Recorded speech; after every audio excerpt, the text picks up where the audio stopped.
Hello guys, welcome back to my channel. In today's video we are going to talk about NumPy. So NumPy is basically a linear algebra library of Python, and in this section we'll be using mostly NumPy arrays. We are using NumPy arrays because through that we can perform a number of operations on array such as trigonometric, statistical, algebraic and many more. And it also provides us an efficient environment to store and operate dense data buffers. There are many other advantages of using NumPy, which we'll be talking more in the video. So first of all, let's install NumPy into our system. So for that, just go to your start menu and type cmd. Since we are using Anaconda distribution, there is no need to change the path. Just type in conda install NumPy and type in enter. So after doing that, NumPy will be successfully installed into your system. So now let's jump into our IDE. So we'll be using Jupyter Notebook because it will be easier for me to explain it to you about everything we are going to learn in this course, and it will also be easier for you if you use Jupyter Notebook. So for that, just go to Anaconda Navigator, go to your start menu and type in Anaconda and click on the Anaconda Navigator, which will open this window. So after that, click on launch on the Jupyter Notebook tab.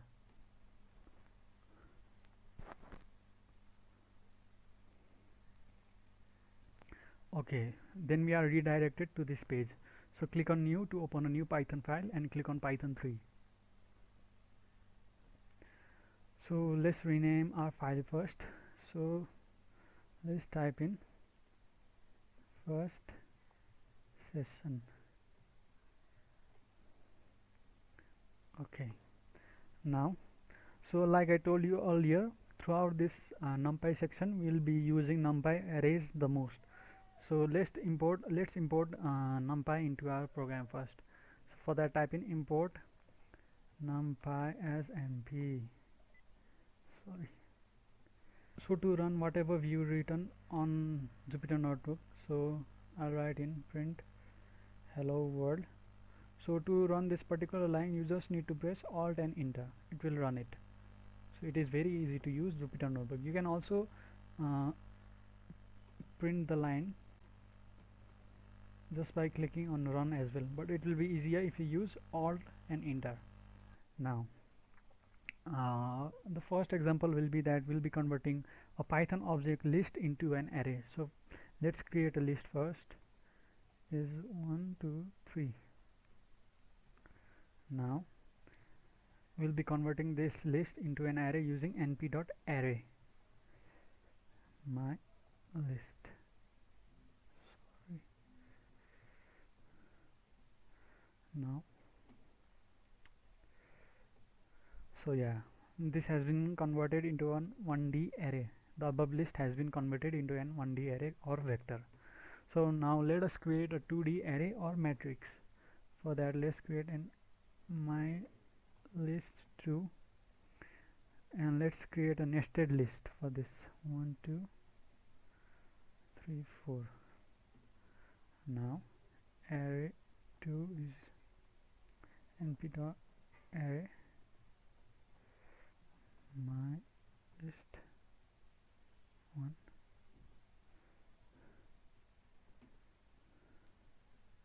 So yeah, you can see that it has been converted to a 2D array or a matrix.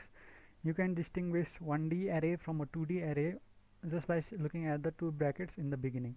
So if you see two brackets, it will be a 2D array, and if you see one bracket only, it is a 1D array. So now let us look at more examples.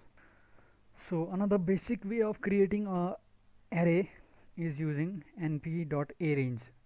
So let us create an array. So for that, np.arange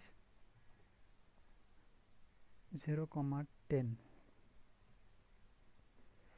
So this will return us a 1D array from 0 to 9. So 0 is the start index, 10 is the ending index, but 10 won't be printed. The value just before 10 will be printed and 0 will be included. So you can see we got a array from 0 to 9. Okay, so we can also create different arrays such as even numbered arrays using arange. So let us create a even numbered array. So let's type np.arange, and for that it will take three arguments: starting value, ending value, and a step size. So this will basically print a even array. So 0, 2, 4, 6, 8, 10. Okay, let us look at more examples. So if we want to print an array of only zeros, then we can do it by using np.zeros 3. So this will basically print an array where all the elements are zeros. We can also print a 2D array of zeros by just giving the number of rows and number of columns. So yeah, you can see it returned a 2D array of all the elements 0 being 0. We can also create an array where all the elements are 1. So np dot ones 4. So you can see all the elements are 1, and it is a 1D array. We can also create a 2D array just by giving the number of rows and number of columns.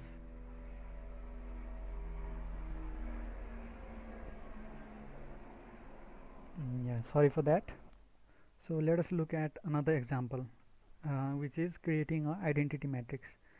So identity matrix is a matrix where if the number of rows and number of columns are same, then the element present in that index will be 1. So let me show you np dot I3. So yeah, you can see that this is the row element 1 and the column element 1. So the element present in this index is 1. This is the index of row having being 2 and index of column also 2. So it printed 1. Similarly for the last one, the number of the row index is 3 and the column index is 3. So yeah, the indexing is actually different than what I've told just now, but we'll be looking at array indexing in the next videos, so don't worry about it. So we can also create arrays of random numbers. So for that, just type in array.random.rand and give a single argument. Sorry, I typed in mistake. Random.rand 5. So what this does is that it gives us 5 random numbers between 0 to 1. Okay, we can also create a 2D array using this dot rand, just giving the number of rows and the number of columns. Oh, sorry.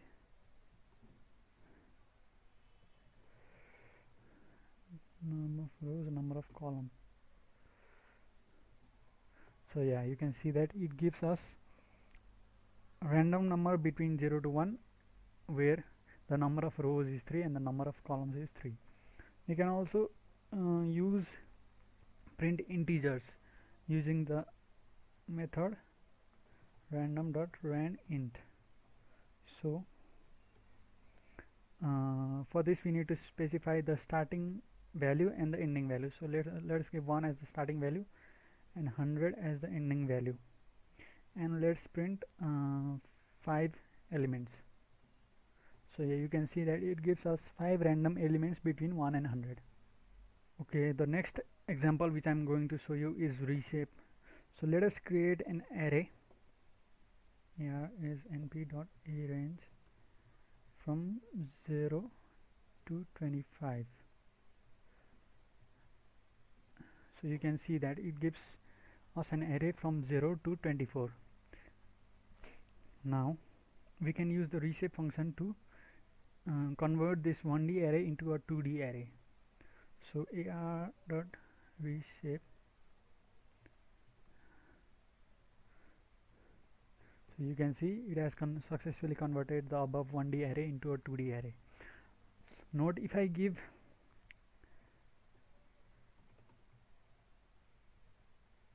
if I give this as an argument, then I'll be getting an error. So you need to be careful that the number of rows times the number of columns will be equal to the total number of elements present in a 1D array. So since I have 5 rows and 5 columns, so if I multiply those two, it will be 25. So since I have 25 elements in the 1D array, so I got a 2D array of the above 1D array. But here I have 30 elements. So since 5 into 6 is 30, but I don't have 30 elements present in my 1D array, so I got an error saying cannot receive array of size 24 into shape 5, 6. Okay, so let us create a random array of random numbers such as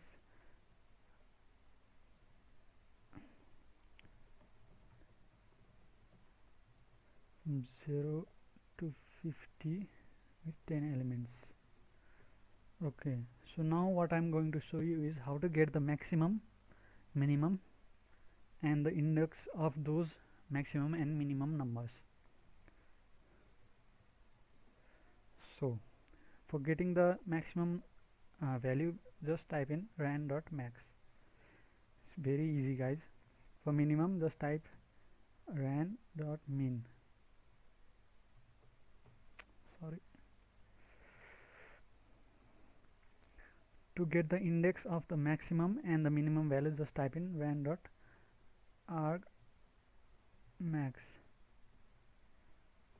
Since 49 is the maximum value, it is present in the index 0.